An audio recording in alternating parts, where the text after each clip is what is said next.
I want to talk about, trans issues and JK Rowling. And somebody asked me to talk about this. I didn't want to talk about this. I think it's ridiculous. I think it's been played out. And then it happens at a really interesting time, right as the Supreme Court case about LGBT issues was ruled on.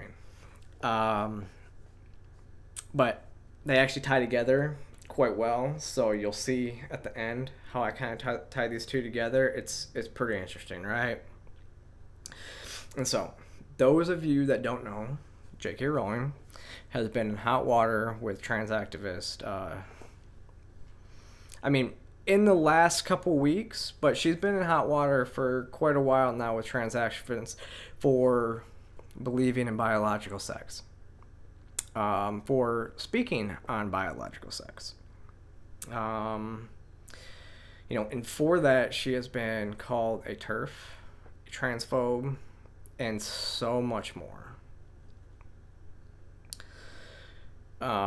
She even garnered a response from MMA fighter Fallon Fox, who, if you don't know who Fallon Fox is, so she's a fighter, and she's a trans woman fighter and mixed martial arts. She broke one woman's skull, and she sent two others to the hospital while she was in the ring. Now, again, she's biologically male. She went through male puberty. She has advantages for that.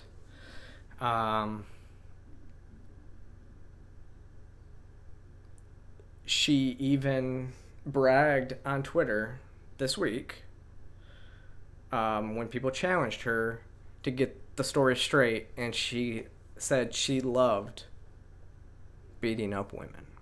That is who you are dealing with when you're dealing with Fallon Fox. Now, if you don't know, I responded as well to Fallon. And here's the tweet. Okay. She blocked me immediately. Like, immediately. She blocked me. Because she can't argue her point against another trans woman. She has to call other people TERFs and everything like else. And not even just another trans woman. I wrestled for 18 years. I did Muay Thai, Jiu-Jitsu, Army combatives. I was in the Army for 7.5 years. I was a pretty good fighter. I've had my nose broken like 5 times. So I've been hit. I've been in fights. I would love to step in the ring and fight her, even though she's probably about 10 pounds heavier than me. If I was cutting weight, I wouldn't even have to cut to make her weight class. I would love to get in the ring and fight, to show her that, we have a biological advantage. We do. I would never step in the ring with a biological female. When I was wrestling and even doing jiu-jitsu and stuff like that, I've never lost to a female. So it would be really shitty of me, even though I have lost strength, I have lost some of that advantage. I haven't lost it all. It would be an awful thing to do, because I know it's completely unfair. Let's get back to Rowling, JK Rowling. So let's look at her recent foray, shall we? She responded to an article about the effects of COVID on people who menstruate. She took that because it's a medical term and said you could also just say women. I don't see what's wrong with that. As basically, because only biological women menstruate. Not all do. So there's kind of the thing that only biological women do, but not all of them do. No, a lot of people said that was a transphobic statement because she left out and didn't include non-binary people and trans men. Well, here's the thing. You have to acknowledge biological sex, especially in medical terms. When you're talking medical community, you have to talk biological sex. Even very well-known trans activist who's been around forever, Buck Angel, trans man, who, I mean, he gets heat too, but he paved the way for trans people. He really did. He was one of the first. He was one of the first fighting. He paved the way, and now he's getting called all sorts of names because he supports, you know, biological sex, like by all these young kids who don't even know what he did for the community. And he's a biological female, but he's a trans man, and he is now standing up and supporting JK Rowling. I think that is a big thing. And now, before I get, you know, the comments and, you know, the people in the comment section that's saying, you know, nobody is saying that biological sex doesn't exist, well, you're wrong. Because I can show you 1,000 tweets where people are saying that biological sex is non-existent or it's fluid. Honestly, go to Reddit, you'll see everything. There's so much on that page that is so wrong. All the trans pages, I think I've mentioned it before, they don't let me comment anymore because they don't like me. Because they deny biological sex. You know, but going back to the point I made about Candace Owens, it's about the left. It's crazy because me, as a trans woman, have been called so many names. I've been called a TERF. Well, I'm not a radical feminist, so that doesn't really make sense. I mean, I believe we should be making TERF mean something new, right? I like Ariel's use of it, which is trans embracing rational feminist. So if that's the case, then yeah, okay, I'm a TERF because I love trans people. I support, you know, but I'm rational. I've been called a trans traitor. I've been called a transphobe. And guess what? By cis men. You know, because I've stood up for JK Rowling. You know, tell me how that even completely meets the logic. You tell somebody like Ariel Scarcella she can't talk about trans women, you know, invading, you know, and it's because it's a woman's issue. It's not a trans woman's issue. But you tell Ariel she can't talk about it because she's not trans. But then a cis man can tell me, you know, that I'm a transphobe. Can tell me to sit down? I don't think so. That doesn't meet even the logic that they're talking about. So again, unless you meet the standards and you are a groupthink person with the left, so now I want to talk about why that is so interesting with the latest Supreme Court ruling, right? So, if you haven't heard, on Monday, the Supreme Court ruled that LGBT people can't be fired because they are LGBT. And, you know, it was a huge day. It was a big day for a lot of people, including me. I think it was the right decision made. It's interesting because it was only in the news for one day. And here's why. So, Trump's pick for the Supreme Court Justice, Gorsuch, was the one that wrote the majority opinion. That, for one, is going to be... It's going to be hard for activists to celebrate that. And second, the determination was based on biological sex. Okay? And here's how.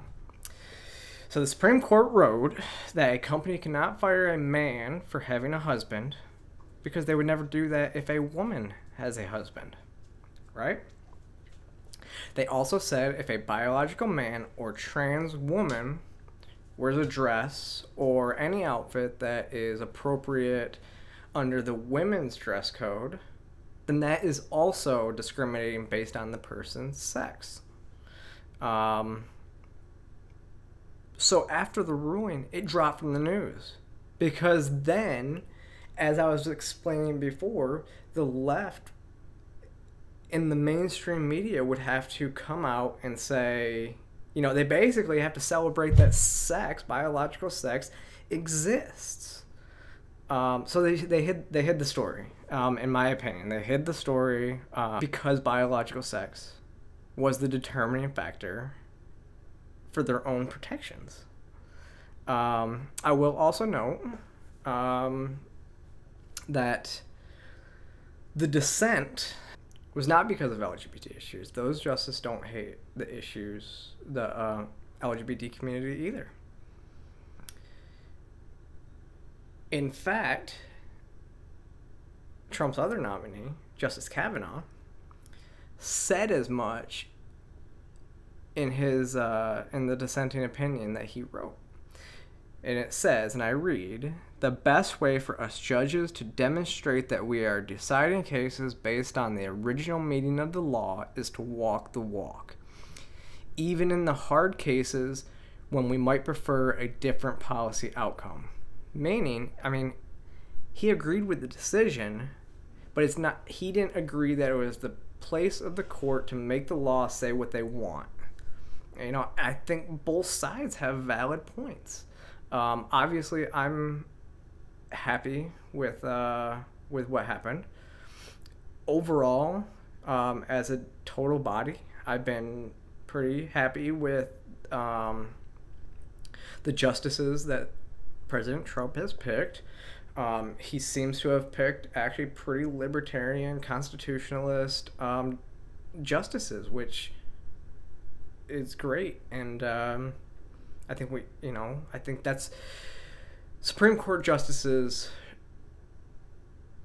need to be apolitical. You know, they need to be people that even when their own politics disagree, their own opinions disagree, they can look at the Constitution and know what it's saying. And I absolutely believe that both of them have gone against Trump on a few issues. You know, I think neither one of them seems to be playing for just conservatives. It really is not. So I think I'm pretty happy with the two justices so far. With all that said, though, again, thanks for watching. I can't wait. I'm going to be doing some more videos again here soon. You know, this week I have going with my friend Wendy. But come on now. We need to stop this nonsense. I want to be bringing you guys uplifting videos. I don't want to be down here in the weeds talking about all the issues of the day. You know, I don't want to be that person. I want to have good conversations with everybody. I want to get back to making content that is, you know, uplifting, informative. But right now, this is what's been on my mind. And been in kind of a artistic rut, even with my music and everything. I did think I played a pretty good set last week, but and my DJ and stuff. But it's hard. It's hard times right now. Send me good things. Send me good things to talk about, because I want to talk about good things. Okay. And please, you know, if you like my channel, subscribe. You know, leave comments. Follow me on Twitter. Follow me on Instagram. You know, check out my business line. You know, I'm in talks with some pretty popular people to have as guests. And I hope that, you know, we can make that happen, and some of these people can can make the time because they are all very busy people. And I can make this informative channel for everybody that's not just talking about politics, that's not just talking about trans issues, but a lot of, important issues, but we can make this channel fun. Okay? I appreciate you all. Like, subscribe. Thank you.